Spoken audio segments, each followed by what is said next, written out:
مولاي صل وسلم دائما أبدا على حبيبك خير الخلق كلهم مولاي صل وسلم دائما أبدا على يا ودي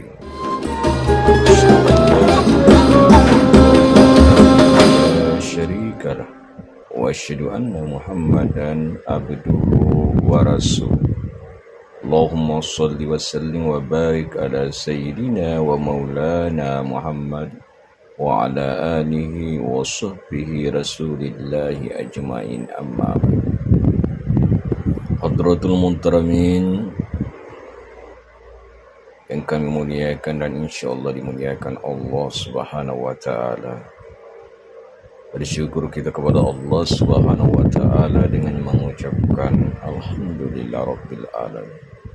Allah yang begitu sayang, begitu cinta kepada kita, masih memberikan kita kekuatan, kemampuan, bilhus iman dan Islam merupakan hidayah, sehingga kita dapat melangkahkan kaki, mengayunkan tangan untuk menunaikan ibadah salat subuh kita berjamaah di hari yang ke-26. Untuk itu, rasa syukur ini marilah kita betul-betul pertahankan istiqamah di jalan Allah Subhanahu wa taala dengan selalu menjalankan perintahnya dengan tulus ikhlas serta menjauh daripada segala apa-apa yang dari Allah Subhanahu wa taala, sehingga kita menjadi manusia yang bertakwa kepada Allah Subhanahu wa taala. Salawat dan teriring salam kembali kita kirimkan kepada junjungan kita karibaan baginda Rasulullah sallallahu alaihi wasallam. Wa biqaulina Allahumma shalli ala sayyidina Muhammad wa ala ali sayyidina Muhammad.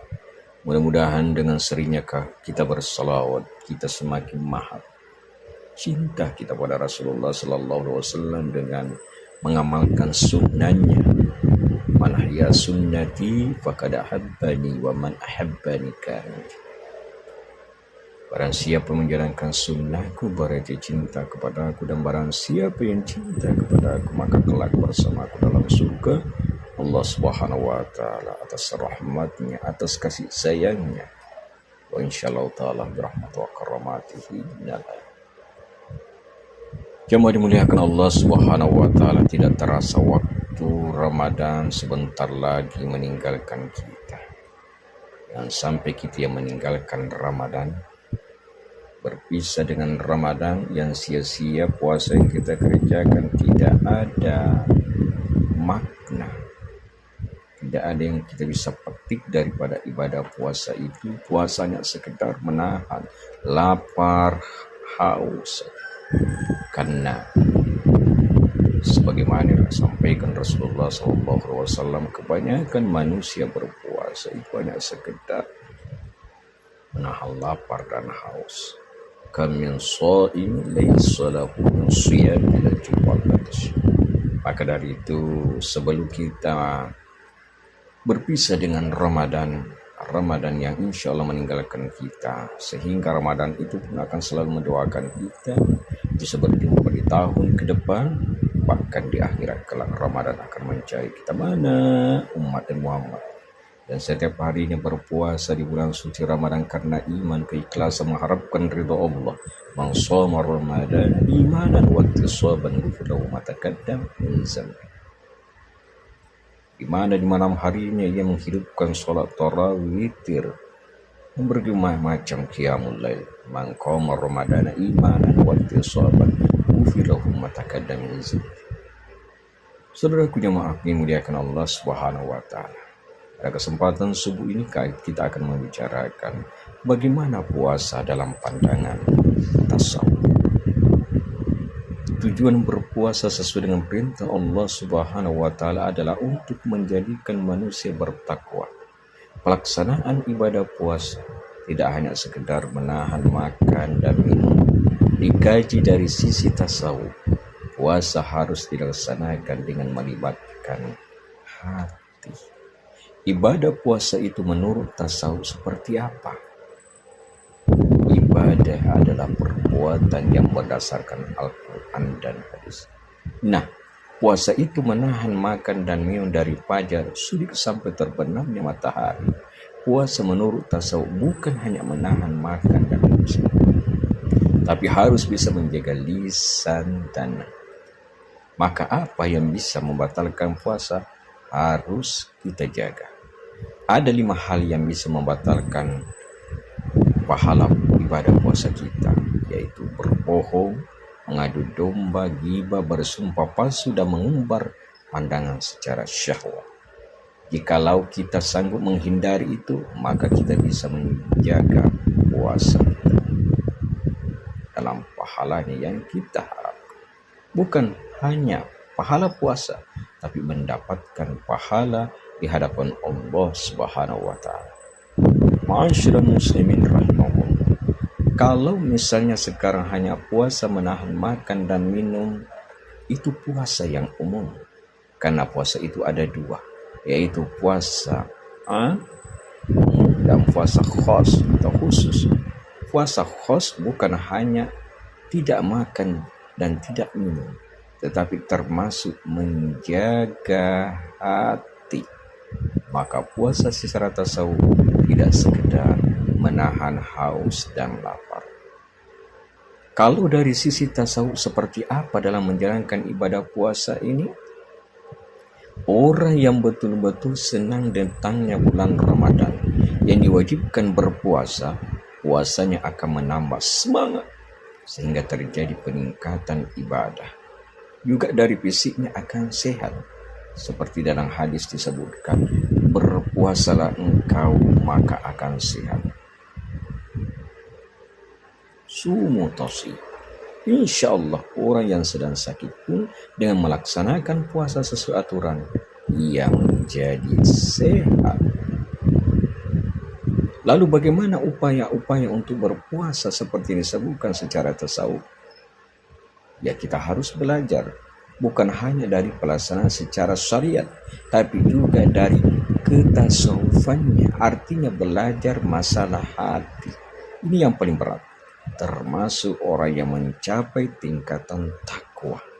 Prosesnya tidak hanya ibadah syariat, dari tahap muslim meningkat menjadi mukmin, kemudian muhsin, setelah muhsin lalu muttaqin, bertakwa. Hadratul muhtaramin muliakan Allah Subhanahu wa Ta'ala. Orang menjadi mukmin tidak hanya cukup dengan syahadat, karena iman itu apa? Iman itu diucapkan dengan lisan, hati meyakininya, dan anggota badan merasakan. Sebab orang muslim tapi tidak mukmin masih banyak. Misalnya orang Islam dalam KTP-nya dicantumkan beragama Islam, tapi ia tidak sholat. Itu kan namanya bukan mukmin. Nah, sekarang melaksanakan ibadah tapi harus muhsin, artinya hal yang baik-baik saja yang dikerjakan, yang tidak baik harusnya ditinggalkan, misalnya perbuatan maksiat. Ada cara lain? Sekarang orang sudah muhsin, menjalankan kebaikannya karena ingin dipuji orang lain. Ini jelas akan sia-sia walaupun itu perbuatan baik. Oleh karena itu harus ikhlas.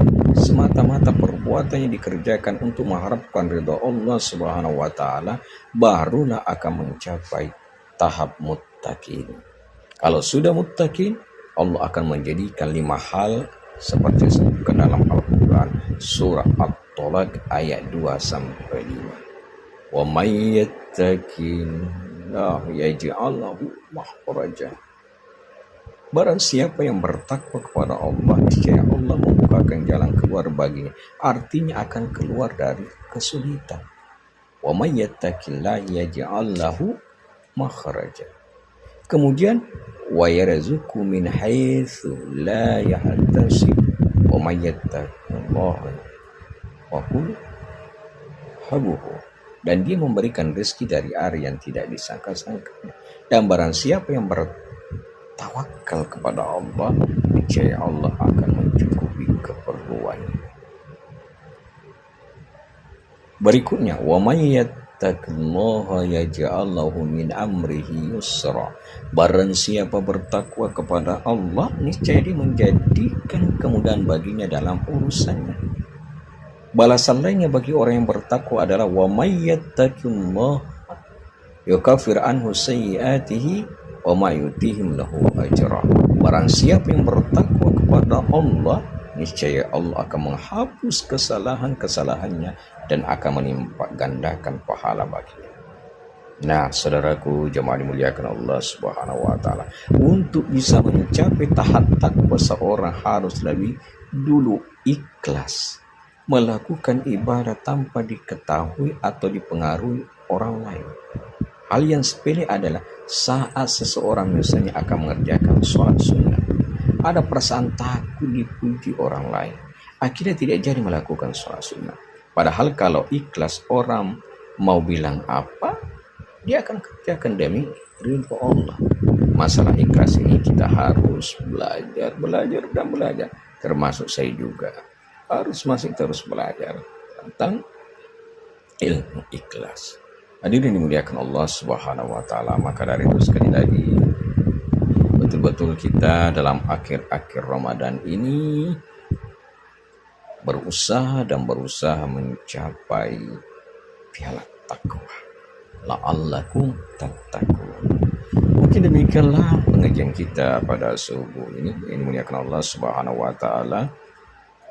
Kita tutup dengan doa kifaratul majlis. Subhanakallahumma wa bihamdika asyhadu an la ilaha illa anta astaghfiruka wa atubu ilaik. Wabillahi taufiq wassadah. Wassalamualaikum warahmatullahi wabarakatuh.